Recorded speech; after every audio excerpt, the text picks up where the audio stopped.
Welcome to Pyramid One World Radio Network.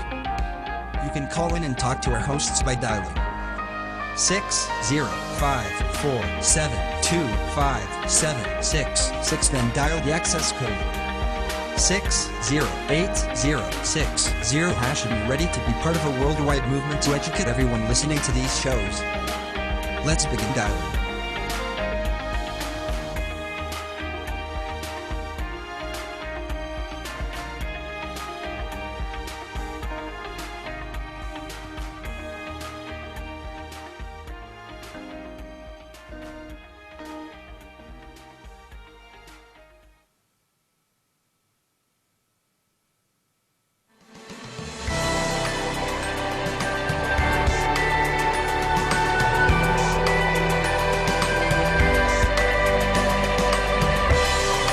This is a Pyramid One International Network presentation.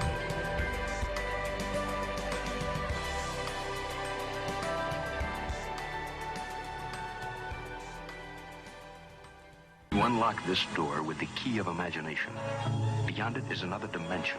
Bob Charles. Oh yeah, you got the Bob Charles Show. You're moving into a land of both shadow and substance, of things and ideas. You just crossed over into Bob Charles. The secret of the technology used in the crystal skulls has still not been unraveled. Don't forget, it's our world. Start taking care of it. It's time to think for yourself. Bob Charles. Open your heart to reality and to all the misinformation you hear. Just say no.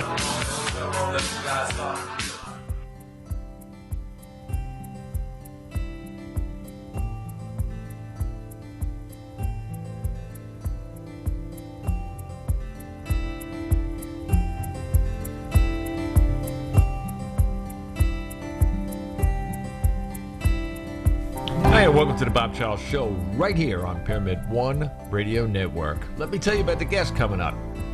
Her name is Lia Dunlap. She says, "My mission is simple: change people's lives for good."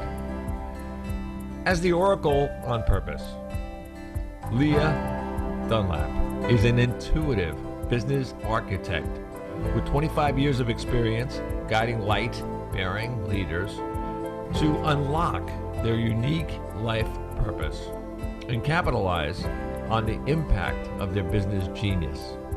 She helps innovative leaders who are determined to have a major impact on the world, yet still find they are struggling with situational overwhelm or shiny object syndrome.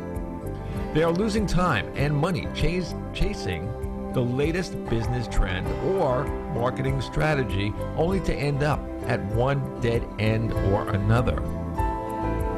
Lia helps them find the clarity and confidence to create a fully aligned powerhouse business strategy that flows with ease. Her divinely sourced products and results-driven services have helped thousands of clients in over 76 countries align their unique life purpose with their business strategy to create a powerhouse business that allows them to make money while making a difference in the world. Her wit, wisdom, and down-to-earth nature helps clients feel instantly at ease as they shed old paradigms and embrace new realms of possibility. Clients and colleagues alike have remarked that she carries her commitment to truth, transformation, and freedom with an intelligence and grace far beyond her years. She is a master creator, a best-selling author, international retreat leader, and the founder of the Master Creators Academy, a self-directed online life coaching program that helps people create a foundation of success using fundamental tools for living your unique life purpose. May I introduce to you, to the world, to the universe, Lia Dunlap. Oh yeah, oh yeah, she is there. She's laughing, she's smiling. Hi, Bob. Oh, yeah, we got the audience and everything out there. Whoa. I tell you, it's an honor having you on the show. I mean, people that do what you do, I wish. I mean, I'm serious. I mean, I get close sometimes, but wow, I mean, you blow me out of the water by eons. Well, I mean, you're giving people the opportunity to really hear all of these great resources and stories that I'm sure are inspiring them to do great things as well. So I appreciate you being here and all that you're doing to really have the great impact on the world that we really need right now. Well, like I said to you in the before night when I typed overnight, it's time for fun. This is what I tell everybody. It's time for fun. It's time to expand. It's time to put your wings out. Let's go. Let's fly. I mean, this is the time to do it. Too many people have their own, they're held back by themselves instead of just saying, hey, listen, let's go do it. Absolutely. I couldn't agree with you more. It's so much about really understanding who you are and what you're meant to do here, because there is such unlimited possibility available to us, and we haven't tapped into it fully. And you know what? We're never gonna touch it all. I'm serious. You know, the things that are available to every person, and I'm saying person. I'm not saying crowd. I'm not saying the nation. I'm not saying, the world. I'm saying per person could blow the world out completely out of whack. I mean, that's how much is available to one person. Definitely. And so many people just feel like they're stuck in this pattern that they've known, maybe even for generations of what is possible, and they won't bring their head above that water line, Yeah, absolutely. I have a pair of favorite socks that I do that with. Oh my gosh. Just kidding. But I mean, on the other hand, too, all right, let's start here from the beginning. Sure. When you said my mission is simple, change people's lives for good. Now, what you do, does this absolutely change people's lives for good?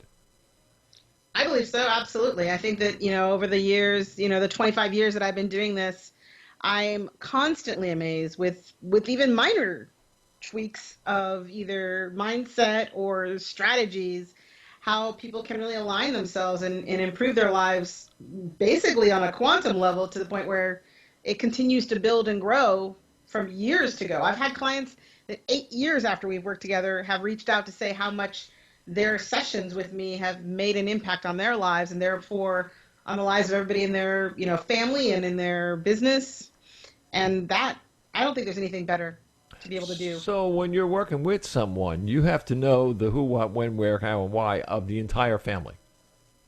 I don't necessarily have to know all of those things. My point, I think, is that when we are fully aligned as individuals, as you said, each person is, then we automatically positively impact the others around us, whether or not we even try. And I think, honestly, oftentimes it's better not to try to fix someone else in your family or your relationship or your boss or your business partner. I think it's best to start where you are, because once you do, if you're firmly aligned with that, then you're kind of that immovable object, right? So someone has to adjust to it. They have to make either a concession or they have to move away. And sometimes moving away is just as beneficial in some partnerships that really aren't meant to last. So I think it is that idea that once we are 100% who you're meant to be, then the universe is raising up to meet that. And that could be letting go of people, could also be bringing people closer. All right. Explain to me now what an oracle is. Yeah, absolutely. So, if you look it up online and you look it up on, I guess, probably the grand Google, you'll learn that it was in the olden times, gods and kings would seek the oracle, who was an entity, a person in their realm who would actually connect with the divine and deliver messages for these kings and queens and gods. And so that is kind of the textbook definition if you were to look it up. For me, it really just means that I have been, gifted with the opportunity to tap into a divine sentient being that is timeless and limitless and attached to all that is, and gives me guidance for my clients as well as myself to help me make the best possible choices to really elevate and bring myself closer to that unique purpose. So in other words, someone comes to you and they say, I have this problem. And you say, what problem? I'm gonna stick my neck way out on this one. Oh, I good. I bet that the problem they come to you with is not really the problem that's causing the problem. They're working on the symptoms instead of the cause.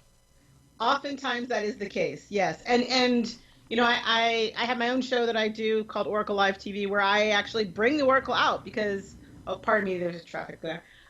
There is so little understanding of that connection that we have to the divine that I wanted to open that up. I wanted to open the realm, open the doors, and bring people in, because that's true. Like, a lot of times people come with symptoms, not really going deep enough to understand what their true problem might be. And so for me, oftentimes when we have that conversation, there are questions that the Oracle asks, leading them to really be more specific and dive down deeper into what the core of the problem might actually be, so that they can actually make true progress, right? So it's not just fixing a Band-Aid. Mm-hmm. Oh yeah, they need some plaster of Paris on the thing, and then a couple of things that hold in her arm up in the air. Yeah, I know. The thing here. All right. There's one thing that he had in here, Ned, that really got me, and it's to unlock a unique life purpose. Look, I mean, we come, I mean, the station itself, and it has spiritual all over it. Okay? So we all, and I've been NDE, and I think you have also. Okay. You know then that we all come from somewhere. We didn't just drop in, you know, or maybe we did, you know, you never know. I mean, I could have. I mean, I'm only 158 pounds and 6'1", so I mean, I'm a drip of water. But at that point, we came in with a mission. We came in with a purpose. We came in with love. Mm-hmm. Somewhere in our life, there's a fork in the road, maybe 3 pieces in the road. And it's up to us as humans to choose the right one. Do you have to literally bring these people back to that crutch in the road and say, where were you, or what did you do, or what did you like to do, or where do you think you wanted to do when you were a kid? I mean, you know, this is like regressing, you know. Yeah, you know, that's I love that question, especially because you're acknowledging that, yes, we all do have this. This isn't, I'm not creating anything for my clients. I'm really uncovering. And to answer your question, like, I'm a certified clinical hypnotherapist. I've done hypnotherapy. I've gone down that regression road, and all of a sudden the Oracle said, like, this is, to be frank, we don't need to go there. Like, we can be there now. We don't have to go all the way back. It's simple as stepping back on the path. So it's interesting because my experience over these 25 years is that really we sometimes get bogged down with thinking we do have to go all the way back, right? We do have to go back to that point of stepping off the path. But the reminder is that the beautiful thing is the path is within us. So there's not another road somewhere else. It's inside of us. And if we can tap back into it, it really is as if we're stepping, you know, just over a threshold. It's not so much that we have to go backwards to start going forward again. And I feel like that's that whole piece of giving people the opportunity to really understand that they don't have to spend so much time and energy and money sometimes going backwards when they can just start where they are. Because that core path has never left you. It's always inside of you. And we just have to give you the tools to get reconnected and realigned. And they say? Well, it depends. I think some of them say, fantastic. Some people honestly aren't ready. You know, they've you know, I just had this conversation recently with some people that were like, what about those people around us who are suffering, right? And they just seem to, like, continue to suffer over and over, and they can't seem to get out of the suffering. And I, you know, my sharing with that was, I believe that there are people who have chosen a path of suffering as a modality, like as a modus operandi. Mm-hmm. And so they've become invested in staying in the suffering. And And for those individuals, this time for them is about learning in that plane. Doesn't mean that they won't find another avenue some other point, but oftentimes when you watch someone around you, for example, seems to always fall down, and I guess some people will say, like, they're the people that when everybody's high in a room and this person walks in, suddenly the energy just lowers by tenfold because they bring that with them. Mm-hmm. And there is a part of that, I think, that ties to the fact that they've invested in it. So it depends on the amount of investment. Like sometimes if it's been tied to who they believe they are, then that's a long journey to moving back to center. Not impossible, but a long one, and it means you have to have something worth it on the other side, right? Something equally exciting, maybe even challenging on the other side to push you toward that. Versus someone who is feeling just slightly off of key, knows there's something better, and feels like they continue to kind of struggle almost in a holding pattern. For that person, when I explain to them where they can just tap back into what they're really about, and I show them through these pieces, like, here's what your core mission is. Here's who you were brought to be here. So how far away are you from that? And if it's not too far, those are the individuals who are ready to jump in and say, okay, how do I do that? How do I get back to that alignment? How do I keep the alignment? How do I sustain that alignment? Mm-hmm. And then for me with businesses, I'm working on, okay, now how do you bring that into what you do every day so that you are basically feeding yourself from within that energetic alignment so that you can continue to stay on that train. Did that answer your question? No. You're definitely, you're absolutely in the right neighborhood. I mean, see, what I do a lot of times now is I tell people to live in the now, and I do the example right here on the show. For instance, right now it's a little after 12 o'clock in England tomorrow. Right now, Australia, my partner in the studio down there, and that is having breakfast, late breakfast. Okay, tomorrow, by the way. California right now, it's 3 o'clock and 18 minutes after in California. But it's all in the now. So why have any problems now with this? Well, yesterday I did this and last week, forget about it. It doesn't exist. It's right now. What are we doing? What are we talking to? And you going to scratch your head? Go ahead. It's now. And all of a sudden, it's like somebody stopped. I read everything you had on your site.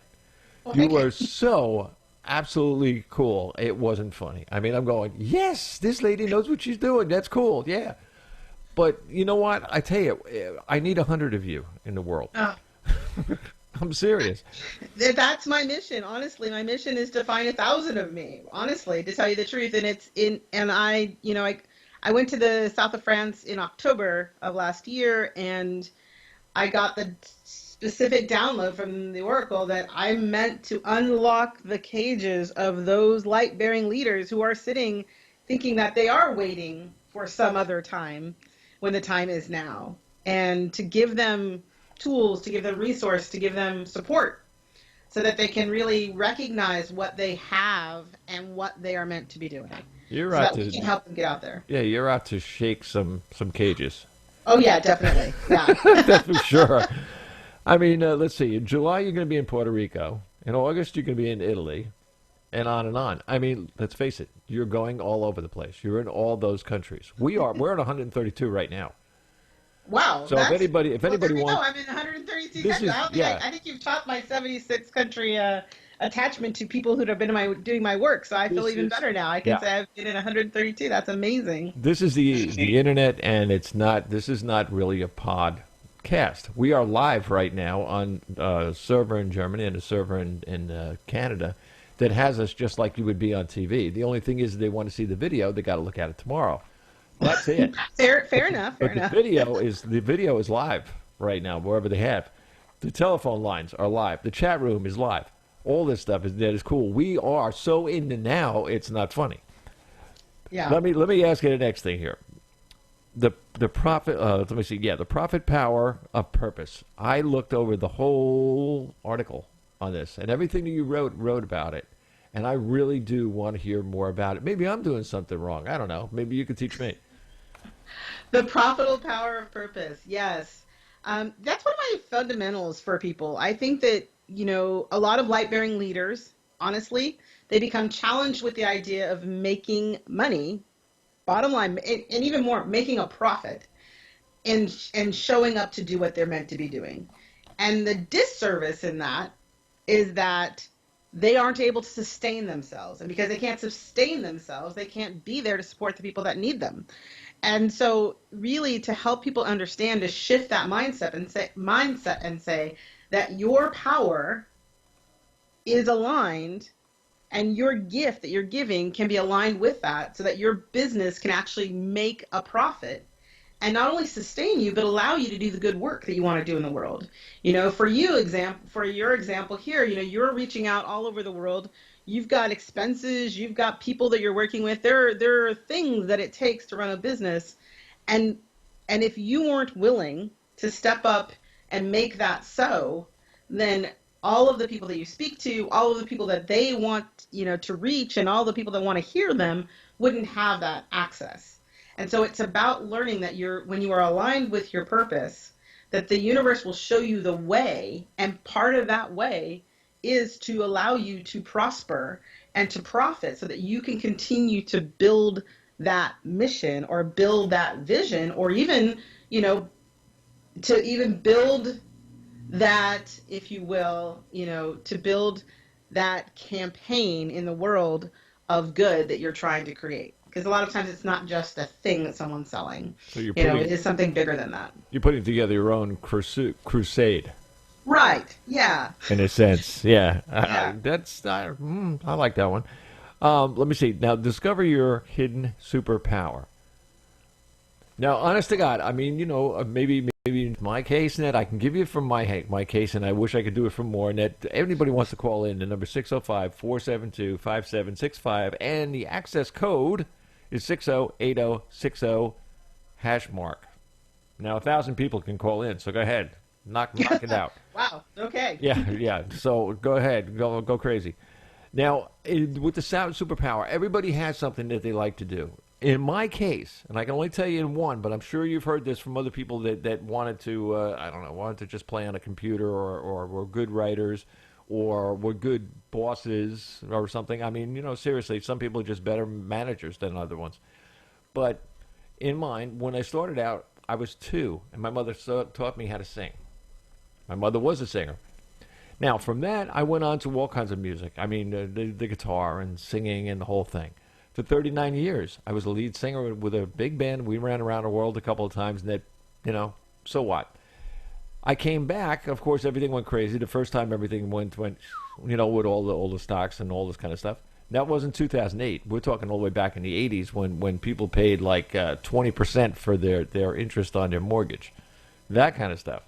So, okay, I went into the finance business because my 2 things that I went to school for was finance and music.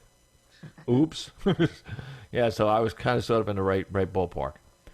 So I did all that kind of stuff. I worked for 20 years in doing that. In Manhattan, I was in New York every single day. I know doing presentations in front of Capitol and City and all these places. I had a ball. I really, really did. And that was my thing. I came out of it, of course, moving and everything else from New Jersey and New York to South Carolina and then to here in Florida.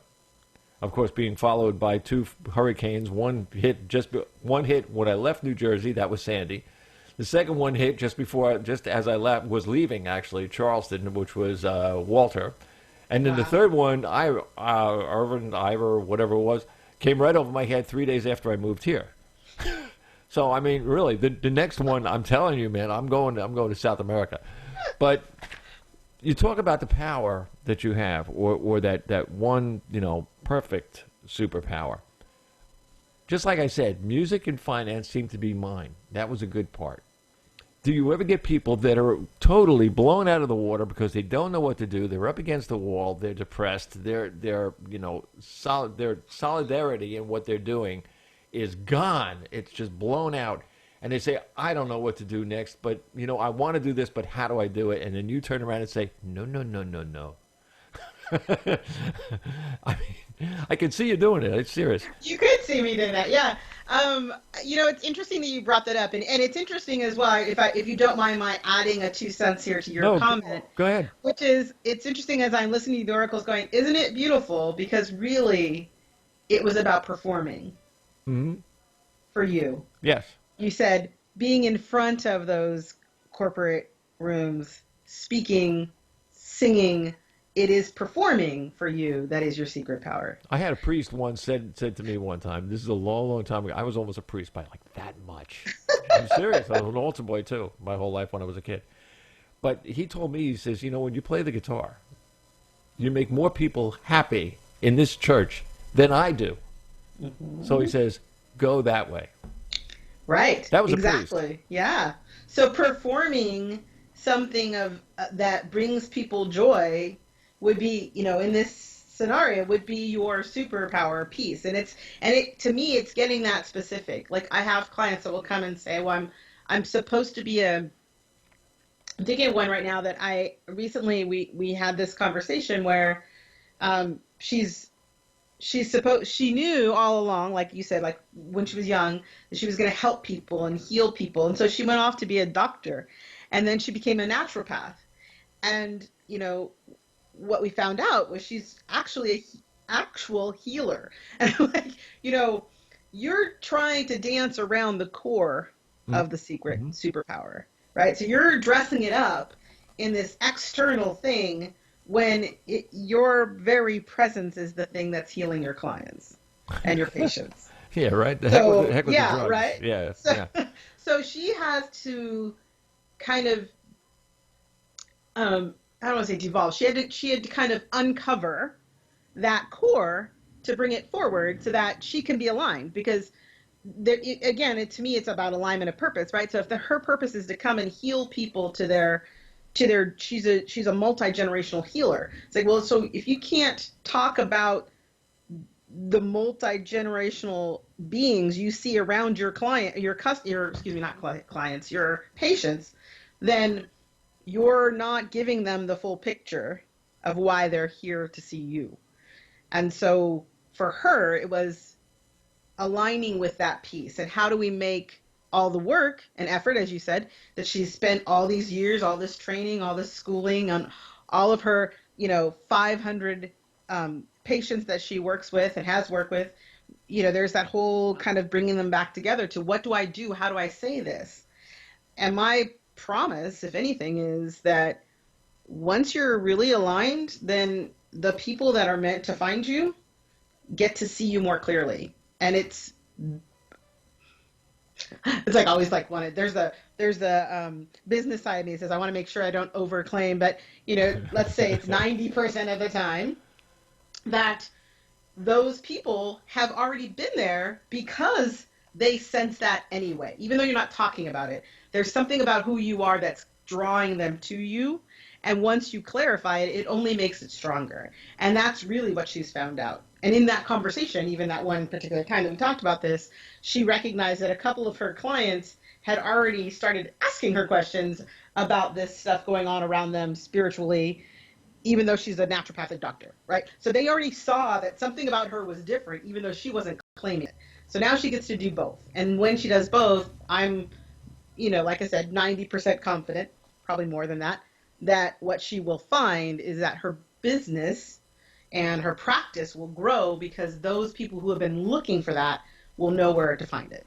She's also, if I may, she's also changing gears because she's going from one profession to another. Although it's in the same vein, it's still completely changing what you're doing, changing your idea, which changes the person, which makes the person look better to everybody else. Right. So she wasn't like she was giving the patient or client, whichever way you want to go with that one. She may be giving them ideas that of what she sees or she feels. Energy is, forever. That person is also now, since she is the person she is, easier for them to open up to her. So therefore, a connection is made. Absolutely. You're awesome. If I'm serious, you can do that to people.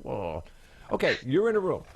You're giving Yes. a talk, right? You've done it a million times, right? Done it all over the place. ABC, NBC, the whole 9 yards, right? Okay. You say to somebody, okay, how do you dream like a 3-year-old? Let me see your hands. Let me see your hands. And the guy way in the back of the room, he's going back, he's going, hello. And he's back there, and he's got a really, really bad-looking T-shirt on. He puts his hand up in the air. One. How many actually turn around and are honest with you and say, yeah, I can do that? Oh, well, in a crowd of the people that I speak with, probably very few who come to find out about this, to tell you the truth. That's why I said the Many one guy people- all the way to the back. Yeah, it is a sense that that's a piece of it that we have, if we're talking like a global thing, like you're saying, probably most of the people are like, I don't even remember what it was like to be 20, right? Like, Oh, my God. yeah, although I don't know about the 20s, but I mean, there is that I'm fortunate enough to be close to, my son is 7 right now. So I'm close enough to that era of that childhood of watching him and recognizing, so I have that on my side, as an extra, and I still believe there are clients that I work with that, have become hardened to that energetic freedom of possibility. I mean, it is a little on the giddy side, but it is, it's the free mind feeling that you get at that time. If you really, really did, I mean, if you could actually go back to being 3 again, you would notice that the world was not on your shoulders. You had no worries. Heck, the only thing you would really, really think about is the bird that's sitting outside my window, and that would be it. Your aims and what you did and the things that you could aim at and the free mind that you have at that point is amazing. Now, if you could do that when you're an adult, forget about it. Yeah, right. Trump, move over. And it is that piece right there where it's like they also, the piece I try to bring home with that is it's not just about thinking about it, it's asking for it, right? Like claiming it, where a child at that age will say, I want to wear my Batman uniform to school. And there's no reason in their mind that is not an okay thing to do. And they're going to put everything in them, all of their little tools that they have at that age, fits whatever it is, but it's all designed to make that thing happen. And to them, it's as important as anything else. And I think we can learn from that. And we can do that. Yes, absolutely. We can learn from the idea, but we can take it and we can make it work for us now. In the now. Absolutely. Here we go again. See?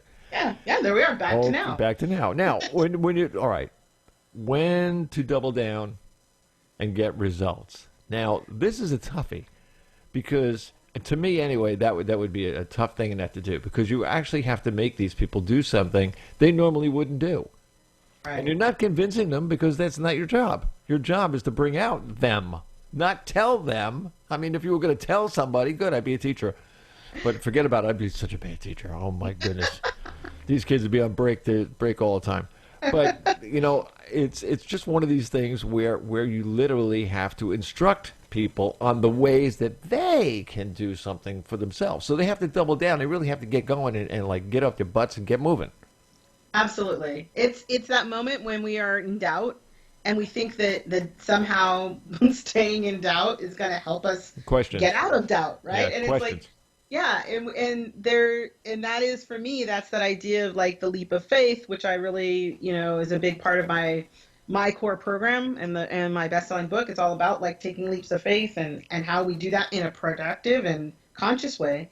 But this piece of understanding that when you feel like your back is against the wall, it's, I like to say it this way. Imagine that what else do you have to risk, right? Like if you're in that position, doubling down at that point and knowing when it's time, it's because you feel like there's no other choice. And my answer to that when my clients come to me with that, I don't have any other choice, is well, what is it you're trying to achieve? Because what if you took all this energy you're spending worrying, right, and doubting and second guessing, and just put all that energy and just giving everything you've got to that thing you're trying to achieve? That, to me, is doubling down. That is taking the action and the energy of all the turmoil that you're emotionally going through over some sort of choice and utilizing it to catapult you forward. And what I notice, honestly, is that whether or not that thing that they're trying to achieve works, what it does absolutely is bust them through the stuck place. And so once they're on the other side of that, either the thing they were trying to achieve comes to play, or more importantly, they're out of wherever they were and they're moving forward again. So the momentum is starting to pick up. All right. So with that said, Yes. okay, let's go third party. I, the person, want to be rich. Mm-hmm. Now, I'm not going to ask Spirit or the universe to be rich, because I'm saying to myself, how am I going to do that? You know, how am I going to be rich? I can't do. Hey, you know, I live in my Volkswagen. It's one of those things. But on the other hand, you could actually create a consistent money or cash flow. And I wrote down like a monster. Ooh, I like that. You wrote down like a master. Right. I want to be a monster. I don't want to be a master. Master, forget about it. You know, he can play jujitsu. But, you know, as far as I'm concerned, that I want to be a monster. I want to be so big at what I do, so good at what I do, so self-serving of what I do. At the same time, love me. Now, see, I just gave you the biggest boom. I mean, this is something that how do you do this? Well, it's kind of interesting to me. The first thing that the Oracle says is you've got it upside down. Okay. First, you love you. Okay. And then you decide what loving you and money and wealth and abundance look like. And once you've decided that, then it is about understanding the fundamentals, because I would be lying. Yeah, I would be lying if I said that there's not work to be done to make money. Like, you have to have an exchange of some sort happening. So there is some kind of exchange that has to happen. There's no money attraction in this or anything. It just doesn't glue to you. It can come to you, but not exactly like. So I want to clarify, because that's important. And I think that, you know, I said earlier I'm a law of attraction master, and I think that people go like, oh, like that's this little phrase you say or something. Like, no, I have a very practical, for most people's experience, version of this, which is that I know that when I have had a thought pattern at a certain vibration, then I will attract at that vibration, whatever the thought pattern is. So if it's money or debt, same difference. Mm-hmm. So in relation to, like, how do you get rich, which, you know, that's fraught with its own package. But to me, it's like, how do you know, making money or being in a place of sustainability and making money, it is about looking at, like, where you, so where you entertain, this is straight from the Oracle right now, where you entertain the ability to receive money and cash. And that doesn't necessarily mean a job or a task. So that's why I think that it's not like, you said a moment ago, like, it's not just I'm going to manifest by holding on to I'm going to make a lot of money. Right. You know, it is about having some sort of framework for that. So let's, like, I always say, like, if you want to use the law of attraction, make sure that you are being as specific and open as possible, which seems kind of counterintuitive, but it's like you have to point the nozzle somewhere, right? It's like having a path, finding a path, and then having a plan. Right. Yes. So that's what it's about. Yes. Once you have the plan, attract works. Right. Yeah. Because you're actually in that vein, in the flow of whatever that is. But when you're off the flow, it doesn't, you know, you can say all you want, you're not in the right path. You're not in the right place. and or doing the right thing, right being correct rather than wrong and right. Yeah. So I think it's, to me that's one of those, it's a beautiful thing to watch people manifest money and then completely panic after they've manifested money and lose money. It's very interesting to me. And I think that's that mechanic happening, that's the actual mechanics of it. And when they come to me in that place, I'm like, you don't understand. You're using the same mechanics. It actually is working. You're using the hammer and you're hitting a different nail, but the hammer is still working. It's that it doesn't care whether you're talking about debt or money. It's not going to care. It's not going to have an investment in that for you. Only that it does what it does. So the best thing to do is really know, if I were Bob and I wanted to just know that I was in this amazing place and I loved everything about my life and it included how abundant I was, what did that look like? Where do I want to take myself with that? And then what steps, because I really do believe in that, what steps are mine to take to get there? It's almost like they're questioning themselves to the point that they don't believe what they're doing. And when that starts creeping into what they're doing, instead of being 100% going in one direction, that pulls them back. It's not stopping. They're still on the same path. It's just you just put a weight on your leg and you're dragging it down that path. Right. Because you're slowing Yeah, up. absolutely. That's definitely a big piece of it. It's like, it's like you're carrying this weight with you. And every time something moves you forward, you can fall back into what we call, like when my parlay, I say like the gremlin talk, those doubts that creep up, that even when you do something well, and if you're listening to this and you're like one of those people that's like, I had this great big surge, I had a big sale, I had this great experience, I fell in love, and then the next day you have that sense of waiting for the other shoe to drop, right? It's that, oh no, something good's happened. I've got to pay for it somewhere, somehow. And that's what I say, like, then you're in that place where you're using the law of attraction against yourself, right? But again, the law of attraction doesn't care. It's just always working. And so if you're putting the doubt, the worry into a vibration that's equal to your high, then you're going to have those really kind of up and down experiences, very jarring experiences. Now, you said there's three. You know what I'm saying next. There's 3 keys to unlock money blocks instantly, which I tell you that I left it right there. I figured let you tell me. I mean, I was going to read further, but no. Yeah. It's interesting. I've done a lot of research on this lately, so I think I'm trying to remember back because I was in a program that we used to run, and I look at it now a little differently. So I'm going to tell you the 3 that are coming to me right now, because there are definitely more than 3, by the way, but there are 3 big ones.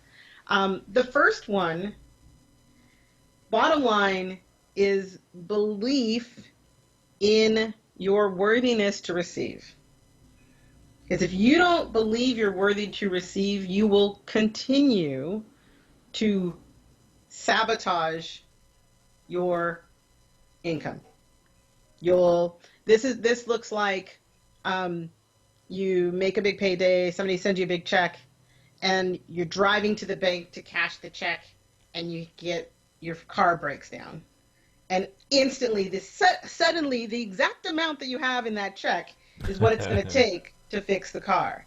And this is, when I have that experience, that to me is like, that's the belief system problem, where we have a belief that is counter to our desire to increase our abundance, right? So the core belief about money itself is actually counter to what we're trying to achieve, like consciously.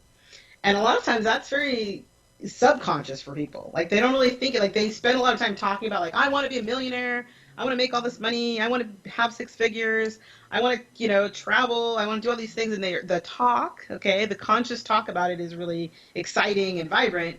And then something like that happens, and that's a sign to me when I'm watching that the indicator is what you really believe about money is counter to what you're saying. So you're constantly like 1 foot on the gas, 1 foot on the brake, 1 foot on the gas, 1 foot on the brake. So in order to fix that You have to talk about the core belief. That's like number one. The second really is kind of the opposite direction, which is the limiters. Like, we have limiters about money. And I like to play this game with people, and I say, how much is a lot of money? And you'll get, in a group, I'll get all kinds of different ideas. If you had, like, some people say $100, some people say $1,000, some people say $1 million. But I'm like, the fact that you think that there's a number is, again, you have created limiters around flow of money in your life. What if somebody you have to take those off? What if someone that you were asking that question to said enough? Oh yeah, that's my favorite thing. Yeah, enough is again, and so that's still a limiter, right? It is a limiter that says, because the concept of money is to be in flow. Right? So money, energetic flow in exchange, flow in exchange, flow in exchange. So when you put any limiter on it, no matter how you doll it up, if you make it sound nice, it's still a limiter, in which case there's a level at which you are telling the universe that you do not deserve all that it has to offer. Right? So even enough, which is kind of a weird number, that, first of all, it's not a number. I always tell people that. It's not a number. Nope. So, again, we're going back to that idea of, like, how are you aiming your manifestation skills? Because if you're aiming them into enough is just not a thing. It's like, it leaves you in a state of lack, right? Because you always have to then take away anything more than enough, right? You're always having to remove and hold yourself back. And if that's your mindset, then you will not feel worthy to take on a new position, because the amount that they're asking, or the amount that they're going to give you, is higher than you've ever been paid before, and so it feels like it's too much, right? Because it's not just enough. So there's like a lot of things that play into that will hold people back for years until they break that pattern. And, to me, that one is like more insipid, right? Because it feels like, well, it's very generous. Like, it feels like hard, a lot of people that have that mindset, I think, that come to me are people that, because I work with a lot of light bearers and leaders that are in about, they're wanting to heal and help the world. And so they come from a very heart-centered place. And so for them, the concept of enough feels like, I'm not taking too much. I'm not taking more than my share. Mm-hmm. But then I say, money's not pie. Like, there's not like so much pieces for everyone. There is a flow, and if you stay in the flow, part of that is taking and receiving and then passing on. So if you make more, then you take care of all the things you want to have and do and be, and you can also give more from the other side as well. But you can never give more if you're always just making enough. So hopefully, to me, that gives people the chance to really reconsider how much they're tapping into, as we said before, not even the tip of that iceberg, really. So all right. I mean, I see that. Oh, God, do I look at a lot of stuff. But I see people all the time to put, like, on GoFundMe. They'll have something, and they'll have something that they really, really want. Now, that's attraction. That they're trying to attract. I mean, some of the things that I read were pretty good. And some of them put down, they have, either medical problems, or their dead dog needs an operation, or, it goes on and on and on. My son lost his bicycle. I mean, they put in, sometimes, I've written to a couple of them. They put in stupid numbers. Like, they need something for medical something, so they put in, I need $500. And I'm saying, $500? Are you out of your bird? Come on, lady. And I did. I really, really did wrote back to that one. I said, add a zero. Make it $5,000. Don't put in $500. Are you nuts? People will take one look at that and say, "Oh, wow, man, he needs extra gas money." This is what it is, and people do exactly what I'm telling you now about GoFund. People do that with their lives. Mm-hmm. They do. They show up. They underrate themselves. Like, they show up to the well of abundance with a thimble.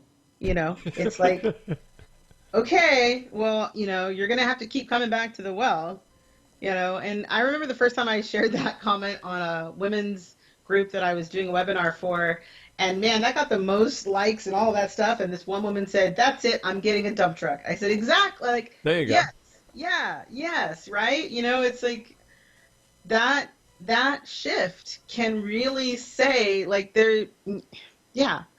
And I think the other piece of that is like, is this too much? Am I asking too much? And I have to go back and challenge whether or not you believe you're worthy, because that to me goes to worthiness, which is kind of that third piece of like the combination of these things when it comes to money blocks is just believing that you are worthy to be, that you are just worthy just because you are. Like, you don't have to prove anything, you don't have to be anything, you don't have to show up and serve in any way to be worthy of being. Like, you were born, therefore you're worthy. Like, there's no trick. It's not a trap. Right, exactly. Here. All right, now you also have blogs and things. You also have some books.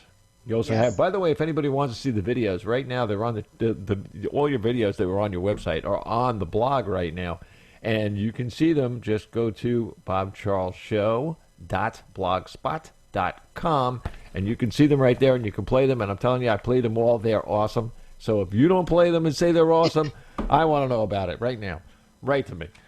But on the other hand, too, all the material that you've written and made videos with and things, since I've listened to them, I mean, I was mesmerized in some of the things that you were telling people. And, people, there was one cut that sort of made sort of sideways in that with a camera that I actually saw a guy with his mouth open. He was like, "Duh." And, I mean, it's a real quick shot. I mean, so fast I had to play it like 60 times back and forth. But, I mean, this is going to happen to people that you speak to because they're not going to believe anything you're saying that could help them. Yeah, I think there are people that come to it from that place of like thinking it's not possible for them. And, honestly, that's when I tell them my own story. I started this journey with 53 cents in my pocket. I walked away from a very bad relationship in first marriage, and we were living in our car. Actually, it wasn't even our car, to be honest. We were living in a borrowed truck from my husband at the time's boss, and we had to sleep in garages, and we had to sleep in people's, driveways, and slept during the day. And I was still going to school. Of all the things in the world, this was the time I like to tell people I was a beauty school dropout because I was in beauty school at the time, and because we didn't have any place to live or stay or sleep, I actually ended up having to drop out of beauty school. And I walked away from that relationship because, unfortunately, the night that this happened, we had very little money, basically just enough to eat. And I opened my eyes, I'd fallen asleep in the truck, and I looked at him, and he was in a garage using the last of our money to buy drugs. And I didn't even do drugs. So it was like, this is like you're using everything we have just to stay high. Just stay high and not have to deal with this. And, thankfully the Oracle was definitely on my side at that time and was like, okay, are you ready now? Because this is not the life. This is not your purpose. This is not your life. And I walked away, and I was on the streets for a little while, and I had nobody, and I had nothing, and I had literally 53 cents in my pocket. And the only thing that saved me at that point was finally putting it into a phone booth. At the time, we had those phone booths where you had put money in. Yeah. And I called home, and I, started over. And I got a really great gift from my family of just getting to the bottom, really being at the bottom of everything and having to decide how to start over and what to do. And I leaned into my Oracle gift, and I received the steps that are actually in my book. The 6 steps to manifesting are in the book, and that's what I use. I use those steps to go from that 53 cents to turning around in 30 days to having a job, to having money, to having a place to live, to having now growing into a life where I have, like I said, I travel around the world, as you stated earlier. I take people on international retreats. I have thousands of people that I've worked with in all these countries, and my husband and I have a beautiful son and a beautiful home. And, I look back, and even though that, that's come over time, that wouldn't have happened if I hadn't made those choices then and really, listened to taking this on for myself. So, based on your experience, and boy, if I ever gave you mine, but there's mine doesn't have any drugs in it, so that's out of the question. But I never did. When I was 65 years old, I was gonna buy a big bag of stuff. You know what I mean? When I was 65 years old, nobody had any. I was like, dang it. My whole life, I never did anything. I mean, let's face it, I was around the world. I was a musician. You know how many places? Mamma mia. Yeah. So, hey, no, I never did it. Never wanted to do it. When you're on a stage and you're looking down at a bunch of people that looking really stupid, right. you say to yourself, I don't want to look like that. And that's what stopped me. But on the other hand, when we're talking about those same people that need, those certain things to get to where they want to go, and that your job to direct them is probably one of the most sacred on the planet. It's someone who can definitely turn around, smack in the head a couple times, say, "Hey, yo, dude, hey, listen, here's how you do it." I mean, I come from New York, so that's the way they talk up there. But this is something that people have to realize that you do, that's worth more than anything in the world. It's worth their time to listen to you. Oh, thank you. Yeah, I mean, I do. I'm very honored to have this gift, and I often say, like, my only success is to see the success that my clients have, because nothing rewards me more than to see someone get it, to see someone say, oh my gosh, like, my life really could be all that I ever hoped it could be and more, and to watch that come over them and to see that alignment settle. There's nothing better to me, because I feel like the world is better for it. Like, the universe is better for it, because they are really doing what the universe has been begging them to do for years. Don't it make you feel really good when somebody turns around to you and says, I love you, it worked? Yes, absolutely. I mean, it's like...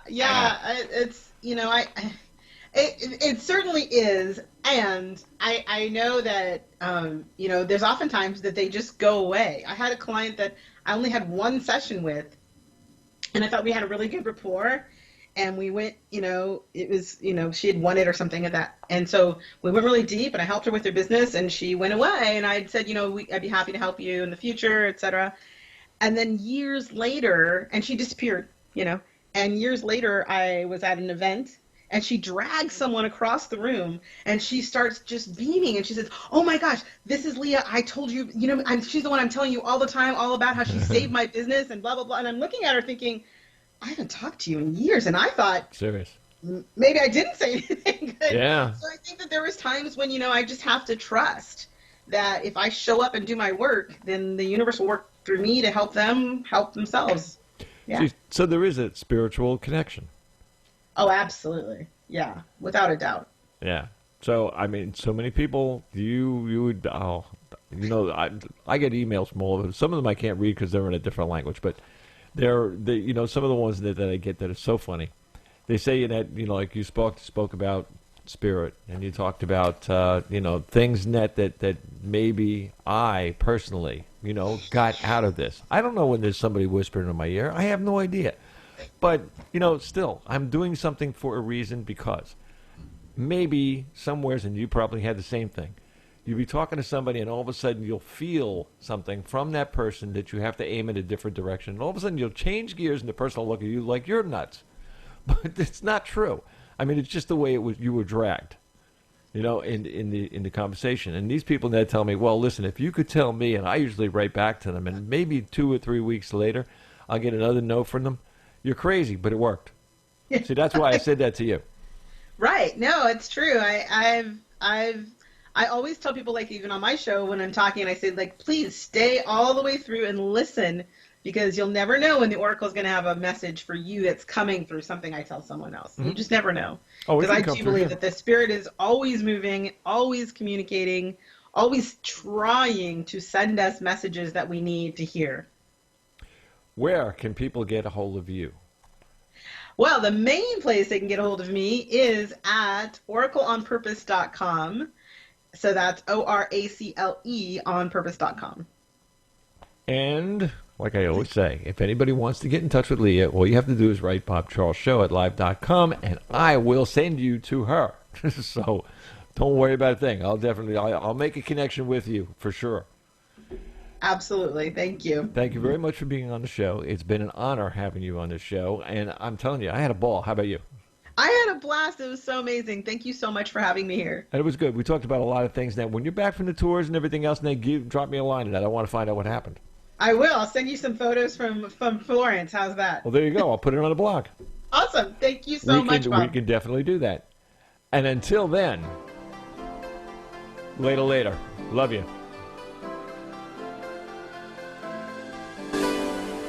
Okay.